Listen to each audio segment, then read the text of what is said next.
Guys আমার এই মিডলের সাথে আমার এক্স অনেক মিল আছে। মিডলে কোথায় যেন তারা ২ জন অনেক নোংরা। এনিওয়ে গাইস আমার সমুদ্র সৈকতের ফিল নিতে আমার কক্সবাজার যেতে হয় না। কারণ একটু বৃষ্টি হলে আমার বাসার নিচেই সমুদ্র সৈকত হয়ে যায়। আর গাইস তোমরা কি লক্ষ্য করছো আমি যে চুল ছোট করে ফেলছি? আর চুল ছোট করার কারণে আমার অনেক হেয়ার ফল হচ্ছে। আর এটা নিয়ে আমার ফ্রেন্ডসরা আমাকে নিয়ে মজা নিচ্ছে। আর চুল ছোট করার কারণে আসলে দেখতে আমাকে অনেক বিশ্রী লাগতেছে। কিন্তু এখন তো মনে একজন বলবা ভাই তোমার চুল থাকতেও বিশ্রী লাগতো। আর এই কথাটা যে বলবে সে নিঃসন্দেহে সত্য কথা বলে। এনিওয়ে এখন যাচ্ছি একটা ক্যাব কিনতে যাতে আমার দেখতে একটু কম বেশি লাগে। তারপর নারায়ণগঞ্জ থেকে আমার গেট থেকে ৳১০০ দিয়ে একটা ক্যাব কিনি। আর আমার ক্যাব কিনা দেখে রিস্ক ব্রেকে নাকি একটা শখ জাগে। তাই ১ম এ জুতার দোকানে যাই কিন্তু তখন না কিনে একটু পরে এসে আবার কিনি। তারপর সেখান থেকে শার্ট কিনতে যাই আমাদের নারায়ণগঞ্জ রিভারভিউ মার্কেটে। তারপর সেখান থেকে শার্ট কিনে আমরা হাঁটাহাঁটি পা করতে চলে যাই কালীবাজারে।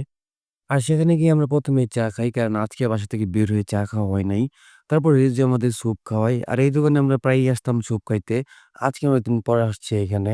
তারপর স্যুপ খেয়ে আমরা সবাই বাসায় চলে আসি। সো গাইস আজকের ভিডিও এই পর্যন্তই। দেখা হচ্ছে অন্য কোনো ভিডিওতে। আল্লাহ হাফিজ।